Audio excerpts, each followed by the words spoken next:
Hi guys, my name is Dr. Lovepreet and I'm back here with another video. I will be talking about diabetes today. दावा है कि हाथ में सफेद कटोरी लिए खड़ा ये कंबल बाबा है जो प्रसाद दे रहा है और मंत्री जी हाथ पसारे प्रसाद के इंतजार में हैं। दावा है कि मंत्री जी शुगर जैसी खतरनाक बीमारी का इलाज कंबल बाबा के चीनी वाले प्रसाद से ठीक करवाने आए हैं।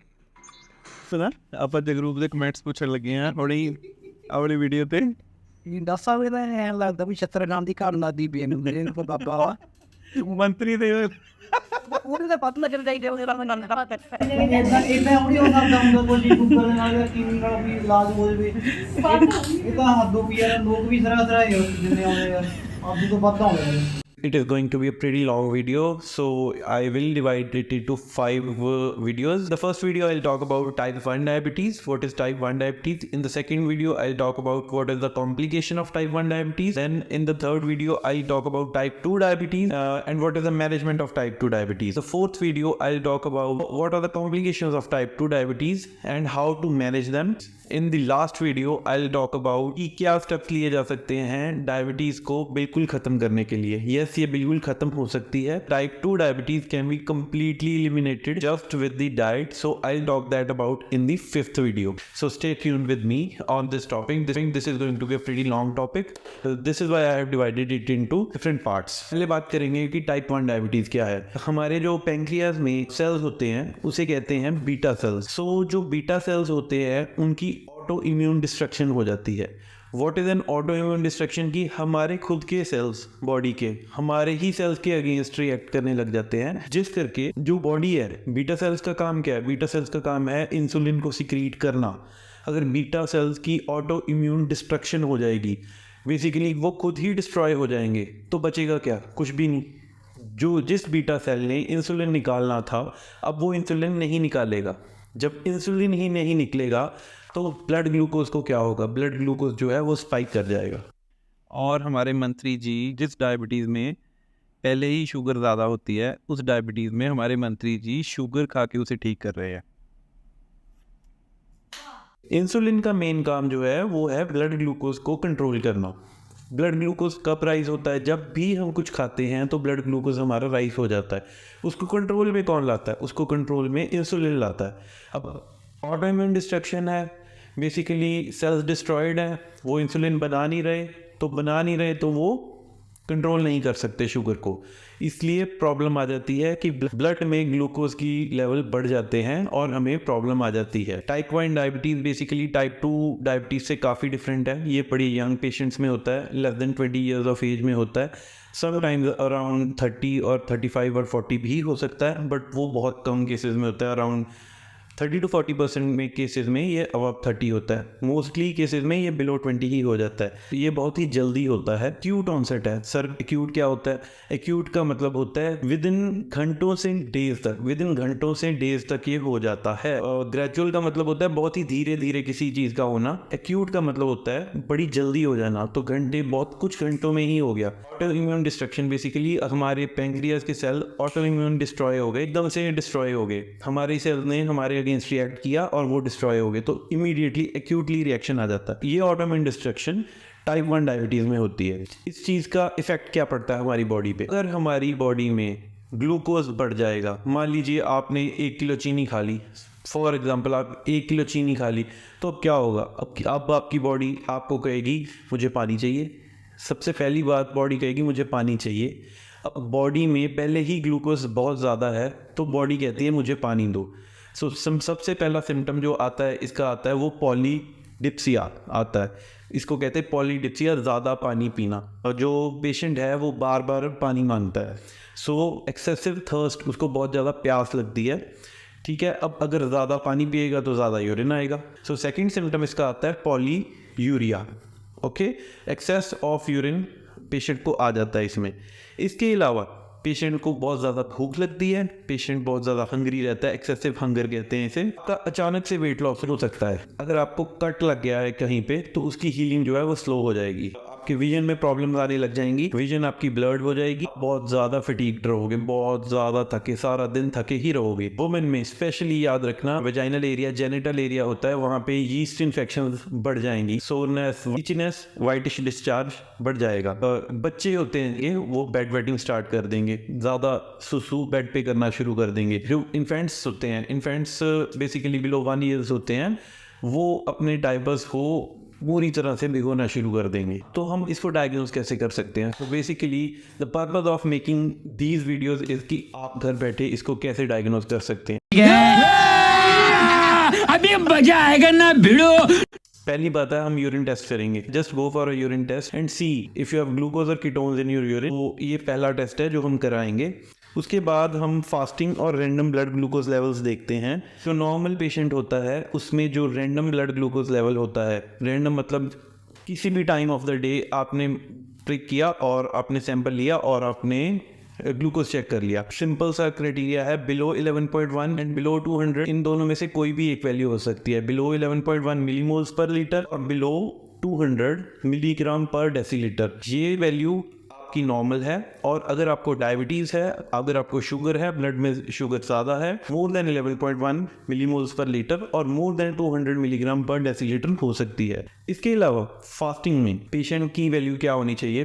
अगर मैं सारी रात सोया हूँ और सुबह उठा हूँ तो मेरी वैल्यू क्या होनी चाहिए? मेरी वैल्यू बिलो 5.5 होनी चाहिए। अगर मैं उठते ही चेक करता हूँ, ये होती है फास्टिंग ब्लड ग्लूकोज को चेक करना। मैंने पिन प्रिक किया, स्ट्रिप पे चेक किया, it should be below 5.5 millimoles पर लीटर और बिलो 100 मिलीग्राम पर डेसीलीटर। अगर आपको डायबिटीज़ है, ये वैल्यू आपकी 7 मिलीमोल्स पर लीटर से ज़्यादा आएगी या फिर 126 मिलीग्राम पर डेसीलीटर से ज़्यादा आएगी। यार फ़ोन गिर के टूट गया यार रिकॉर्डिंग करते करते। इसके अलावा 2 घंटे खाना खाने के बाद नॉर्मल पेशेंट में ये वैल्यू 7.8 से नीचे होती है और 140 से नीचे होती है। But in case of diabetes ये वैल्यू 11.1 से ज़्यादा होगी या फिर 200 मिलीग्राम पर डेसीलीटर, जैसे हमने पहले बात की थी, वैसे ही ज़्यादा होगी।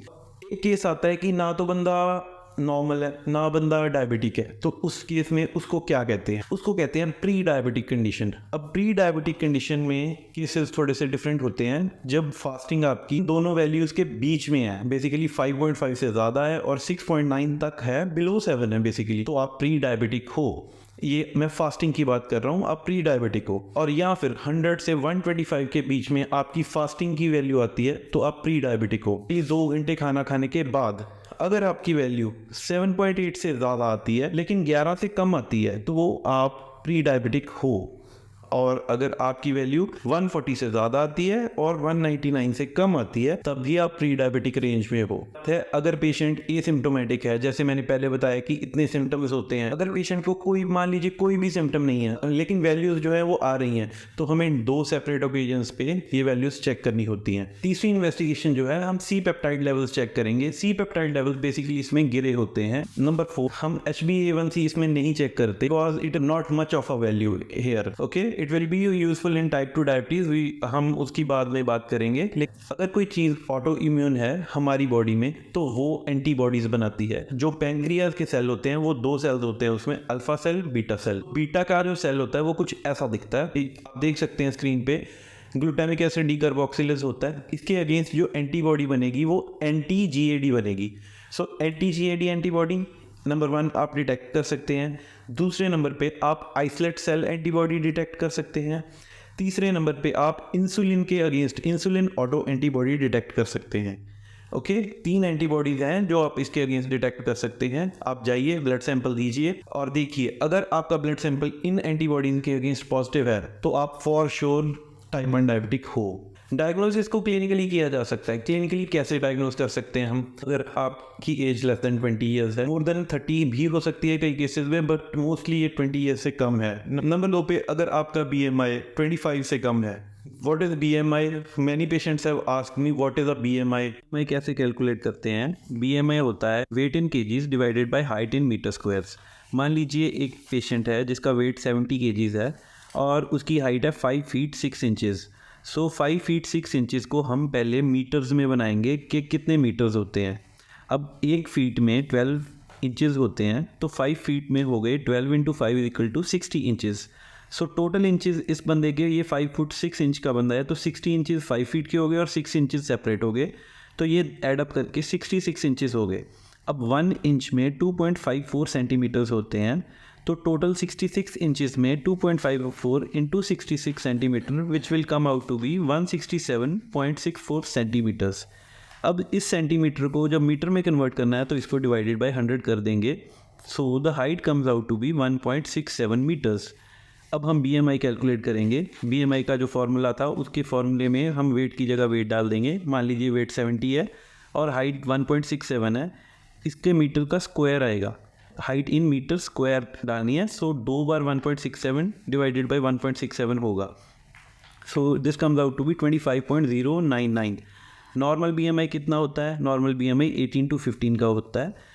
कोई भी पर्सन अपना BMI कैलकुलेट कर सकता है इस फार्मूले से। अगर आपका BMI 18 to 25 के बीच में है तो that is a normal BMI।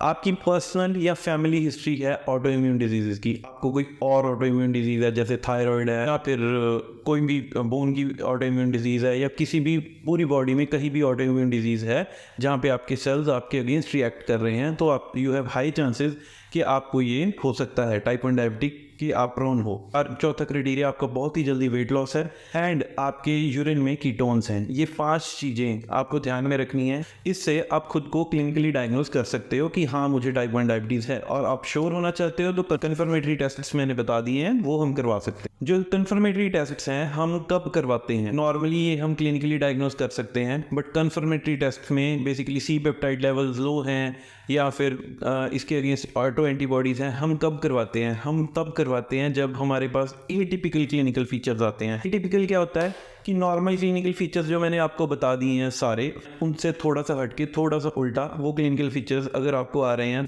इसको एटिपिकल मान सकते हो हैं, और हम एंटीबॉडी का टेस्ट करवा लें अपना। अगर ये अबव 50 जाए उसको हम एटिपिकल फीचर बोलेंगे। अगर हमारा BMI 25 से ज़्यादा हो, अगर आपका ग्लूकोज धीरे बढ़े, आपका एक्यूट की जगह ये प्रोलॉन्ग्ड हो, तो ये चौथा दिन 4 क्लिनिकल फीचर्स जो हैं आपके एटिपिकल फीचर्स में काउंट होते हैं। इन केसेस में आप एंटीबॉडीज़ की तरफ जा सकते हैं।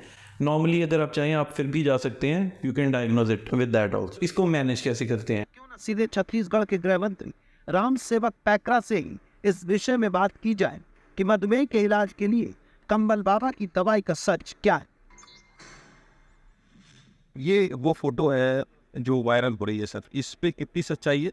जनसंपर्क दौरे में मैं जब गया था क्षेत्र में, अपना विधानसभा क्षेत्र में, तो मैंने भी रास्ता में देखा कि वो कम्बल ओढ़ करके कुछ अपना चमत्कार टाइप का करता है। तो मैंने भी कहा भाई चलिए अच्छा है, मुझे भी अगर शुगर जानते तो हम भी कर सकते हैं। मुझे भी एक चुटकी जो है शक्कर दिया और कोई विषय नहीं, आपको बहुत बड़ा तो इसमें अंधविश्वास का कोई विषय ही नहीं है। This is a sad truth that आपकी लाइफ एक्सपेक्टेंसी जो होती है वो 13 साल कम हो जाती है एक नॉर्मल इंसान से जिनको टाइप 1 डायबिटीज़ होता है। It's life and it's an autoimmune disease. We can't do much about it. We are trying to find more ways to treat it, but whatever treatment we have, I'm going to tell you that. तो आपको अपना HbA1c level every 3 to 6 months के बाद check करना है और देखना है कि टारगेट जो आपका HbA1c लेवल है वो बिलो 48 रहे। इसके अलावा आपको अपने ग्लूकोज को सेल्फ मॉनिटर करना है। कितना टारगेट होना चाहिए सेल्फ मॉनिटरिंग में? बेसिकली जो टारगेट आपने चेक करना है वो जब आप उठते हैं तो बिटवीन 5 to 7 मिलीमोल्स पर लीटर होना चाहिए। खाना खाने से पहले और बाकी टाइम ये 4 to 7 मिलीमोल्स पर लीटर के बीच में होना चाहिए। कितनी बार आपको ये चेक करना है? आपको ये दिन में 4 बार चेक करना है। रेगुलरली डेली बेसिस पे आप रैंडम ग्लूकोज लेवल आपको 4 बार चेक करना है एक दिन में। कुछ केसेस ऐसे होते हैं जिनमें ज़्यादा बार चेक करना पड़ता है। अगर आपको हाइपोग्लाइसीमिया ब्लड ग्लूकोज फॉल कर गया और बेहोशी हो गई, अगर बेहोशी हो गई, बेहोशी का एपिसोड आया, तो उस केस में आपको सबसे ज़्यादा बार चेक करना है। प्रोलॉन्ग्ड इलनेस है आपको ड्यूरिंग और आफ्टर, आपने स्पोर्ट्स को ही खेल लिया है तो ड्यूरिंग एंड आफ्टर स्पोर्ट्स आप चेक करेंगे इसको। अगर आप प्रेगनेंसी प्लान कर रहे हैं, ध्यान रखिए अगर आप प्रेगनेंसी प्लान कर रहे हैं तो आपको 4 से ज़्यादा बार इसको चेक करना है। For pregnancy, while planning a pregnancy, during pregnancy and while breast feeding, ये 3 चीज़ें हैं जो मदर को ध्यान रखनी है। 4 से ज़्यादा बार इन केसेस में चेक करना पड़ेगा। Finally coming to the treatment part, हम इसमें इंसुलिन देते हैं। इंसुलिन के इंजेक्शंस होते हैं जो कि सबक्यूटेनियसली दिए जाते हैं, which are mostly the treatment of choice.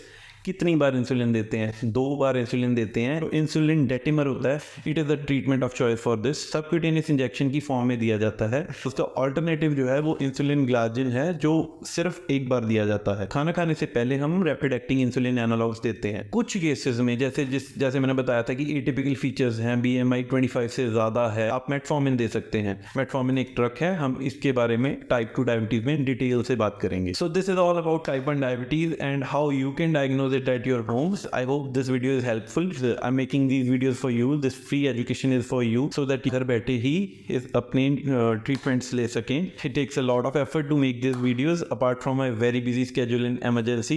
Please do like it and hit a thumbs up, and please subscribe to my channel. Well, thank you very much.